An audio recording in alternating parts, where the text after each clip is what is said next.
जय हिंद बच्चों। आज की 9वीं कक्षा के लिए पाठ का विषय है बच्चे काम पर जा रहे हैं। इसके कवि हैं राजेश जोशी। और पहले तो हम काव्यगत परिचय ले लें। काव्यगत परिचय के अंतर्गत कवि के बारे में जानना, भाषा के बारे में जानना, काल के बारे में जानना और अलंकार के बारे में जानना। तो सबसे पहले हम कविता के शीर्षक के बारे में जान लें। यह पाठ 9वीं कक्षा के लिए निर्धारित है, जिसका शीर्षक है बच्चे काम पर जा रहे हैं। कवि हैं राजेश जोशी और ये आधुनिक काल की भाषा है, जिसे खड़ी बोली कहते हैं। और इसमें अलंकार नाम मात्र के हैं, कई अनुप्रास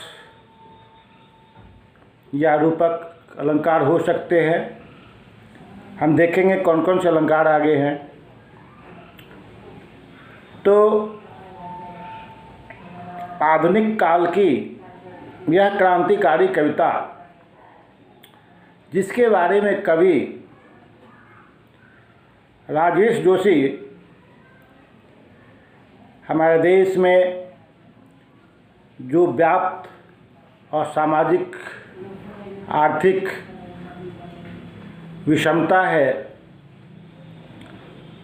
उसके बारे में कवि ने अपनी कविता के माध्यम से व्यक्त किया है। हमारे यहाँ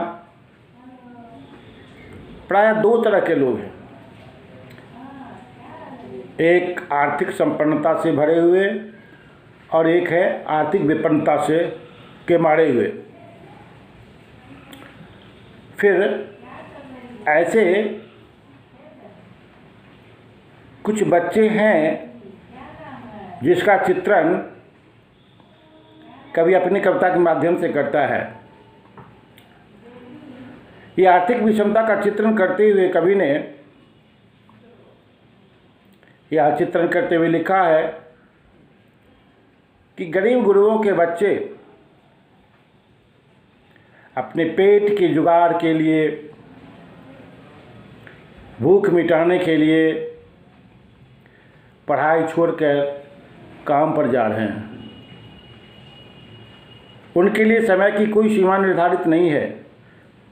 गर्मी हो, बरसात हो, जाड़ा हो, चाहे जो भी हो, उनके लिए कोई फर्क नहीं पड़ता।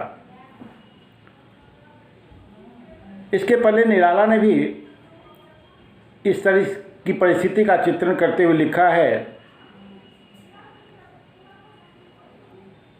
कि गरीब के बच्चे अपना जीवन यापन कैसे करते हैं। समाज में उस भिखारी का चित्रण करते हुए निराला ने लिखा है भिक्षुक नामक कविता से। उन बच्चों की क्या दशा है, उसके बारे में निराला लिखते हैं। वह आता दो टूक कलेजे के करता, पछताता पथ पर आता। बच्चों की जो शारीरिक स्थिति है, इसका चित्रण आगे निराला लिखते हैं। पेट पीठ दोनों मिलकर हैं एक, चल रहा लकुटिया टेक। मुट्ठी भर दाने को भूख मिटाने को, मुँह फटी पुरानी झोली को फैलाता। दो टूक कलेजे के करता, पछताता पथ पर आता। खैर, एक कथा ये कविता लंबी है। हम मुख्य कविता पढ़ाते हैं, जिसके बारे में कवि लिखता है कि कवि उन बच्चों की दशा को देखकर उसके मन में जो भाव उत्पन्न होते हैं, उसको कवि ने अपनी लेखनी के माध्यम से व्यक्त किया है। कवि क्या कहता है? कोहरे से ढकी सड़क पर बच्चे काम पर जा रहे हैं। कोहरा कहते हैं कुहासा को, वह कुहासा जो शायद नवंबर दिसंबर में ही देखने को मिलते हैं। कोहरा से ढका हुआ वह मार्ग जिस पर बच्चे अपनी पेट की खातिर काम पर जा रहे हैं। कोहरे से ढकी सड़क पर बच्चे काम पर जा रहे हैं, सामान्य अर्थ है, कोई लाक्षणा और व्यंजना इसमें नहीं है। कब जा रहे हैं? तो कवि कहता है सुबह सुबह। सुबह सुबह में पुनरुक्ति प्रकाश अलंकार हो गया। ये सुबह सुबह में पुनरुक्ति प्रकाश अलंकार। पुनरुक्ति प्रकाश अलंकार कहाँ होता है? जहाँ कोई एक शब्द दोबारा एक साथ आता है और उसका एक ही अर्थ होता है, सेम अर्थ होता है।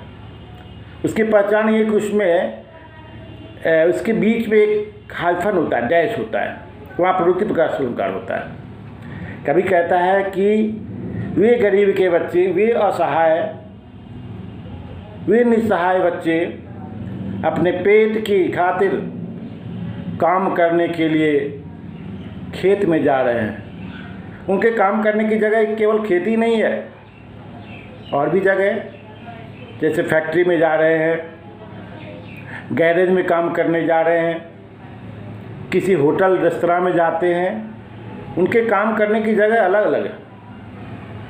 फिर कभी कहता है बच्चे काम पर जा रहे हैं। आप एक बात ध्यान देंगे, एक शब्द की पुनरावृत्ति बार बार कवि करता है।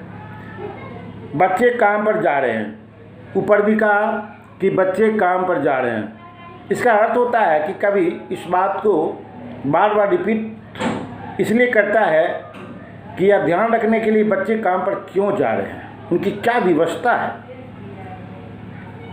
फिर आगे कवि कहता है हमारे समय की सबसे खतरनाक भयानक पंक्ति है यह। हमारे समय माने कवि के समय, आधुनिक काल, इस समय की सबसे बड़ी आपत्तिजनक पंक्ति यही है कि ये काम पर जा रहे हैं। कवि के कहने का क्या मतलब? उन्हें काम पर नहीं जाना चाहिए।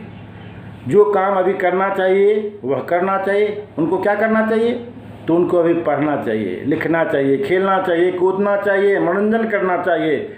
लेकिन वे कहाँ जा रहे हैं? काम पर जा रहे हैं, बहुत बड़ी जिम्मेवारी निभाने जा रहे हैं। उनकी अवस्था अभी काम करने लायक नहीं है, फिर भी वे काम पर जा रहे हैं। फिर कभी कहता है भयानक है इसे विवरण की तरह लिखा जाना। विवरण की तरह लिखा जाना का मतलब है सामान्य तरह से लिखा जाना। कोई आश्चर्यजनक घटना नहीं है, बच्चे काम पर जा रहे हैं, जा रहे हैं। ये लोगों में कोई आपत्तिजनक बात नहीं आती है। लोग यह नहीं सोचते कि बच्चे काम पर क्यों जा रहे हैं। इस घटना को एक सामान्य घटना समझते कि बच्चे जा रहे हैं, काम करने जा रहे हैं। कभी कहता है भयानक है इसे विवरण की तरह, विवरण की तरह सामान्य घटना की तरह लिखा जाना। फिर कभी कहता है लिखा जाना चाहिए इसे सवाल की तरह, प्रश्न की तरह। बच्चे काम पर क्यों जा रहे हैं, नॉट ऑफ इंटरोगेशन होना चाहिए, प्रश्न सूचक चिन्ह से इस वाक्य को विभूषित करना चाहिए और पूछना चाहिए कि बच्चे काम पर क्यों जा रहे हैं। क्या बच्चों के पास कोई और काम नहीं है क्या? बच्चों की ज़िंदगी में और कोई उसके जीने का अधिकार नहीं है क्या? तो कभी कहता है लिखा जाना चाहिए इसे सवाल की तरह। काम पर क्यों जा रहे हैं बच्चे, प्रश्नवाचक। कभी कहता है इसे सामान्य घटना की तरह नहीं देखकर इसे सवाल की तरह देखना चाहिए, क्योंकि यह बहुत बड़ी घटना है। बच्चों को जिस समय पढ़ना, लिखना और खेलना कूदना चाहिए, उस समय वे काम पर जा रहे हैं, जो उचित नहीं है। यह समाज की दशा दिशा को निर्देशित करता है कि समाज में किस तरह की जो व्याप्त ये समस्या है उसके बारे में कभी उंगली उठाता है। फिर कभी आगे कहता है क्या अंतरिक्ष में गिर गई हैं सारी गेंदें। अंतरिक्ष कहते हैं आकाश को। कभी प्रश्न करता है कि क्या अंतरिक्ष में गिर गई हैं सारी गेंदें? क्या दीमकों ने खा लिया है सारी रंग बिरंगी किताबों को? कभी समाज से पूछता है, उस भाग्य विधाता से पूछता है क्या बच्चों के नसीब में खेलना कूदना नहीं है, पढ़ना लिखना नहीं है, मनोरंजन करने का अधिकार नहीं है? लेकिन इसका जवाब कौन दे? कभी उस समाज के उस विधाता से, समाज निर्माता से पूछता है कि क्या इनकी सारी गेंदें मनोरंजन के साधन आकाश में गुम हो गई? क्या दीमकों ने खा लिया है सारी रंग बिरंगी किताबों को? दीमक कहते हैं दियार जिसको कहते हैं, जो कागज़ का दुश्मन होता है और मिट्टी से पैदा होती है वो। तो दीमक, किताबी कीड़ा, क्या दीमकों ने खा लिया है सारी रंग बिरंगी किताबों को? क्या काले पहाड़ के नीचे दब गए हैं सारे खिलौने? कभी फिर प्रश्न करता है कि इनके खिलौने जो इनके मनोरंजन का साधन है, क्या वे पहाड़ के नीचे दब गए हैं? क्या भूकंप में ढह गई हैं सारी मदरसों की इमारतें? फिर प्रश्न करता है, यहाँ प्रश्न शैली का प्रयोग किया गया है। कभी पूछता है कि क्या इनके खिलौने भूकंप में ढह गई, खिलौने पहाड़ में दब गई हैं, आकाश में गुम हो गई हैं? क्या इनके पढ़ने के जो साधन अर्थात स्थल, विद्यालय अथवा मदरसा, क्या ढह गई हैं? क्या सारे मैदान, सारे बगीचे और घरों के आंगन खत्म हो गए हैं एकाएक? कभी प्रश्न करता है, जो बच्चों के खेलने के मनोरंजन के संसाधन हैं, क्या ये सारी चीज़ें नष्ट हो गई, गेंदें खो गई हैं, इमारतें ढह गई हैं, ये विद्यालय गिर गए हैं? क्या मैदान बगीचे वगैरह सब समाप्त हो गए हैं? क्या इनकी आंगन जो खेलने के माध्यम होते हैं, क्या वे सारी समाप्त हो गई हैं? ढेर सारे प्रश्नों का हल कवि चाहता है। तो बच्चों, आपने 2 पाठ में देखा कि किस प्रकार कवि समाज से प्रश्न करता है कि क्या हो गया है, ऐसा क्यों हो गया है, ऐसा किस लिए हो गया है, और कवि समाज से प्रश्न का हल चाहता है। इसलिए आज के इस 2 पाठ में आज तक के लिए हम इतना ही रखते हैं, और आगे की फिर हम इसकी चर्चा करेंगे दूसरी कक्षा में। तब तक के लिए धन्यवाद। जय हिंद।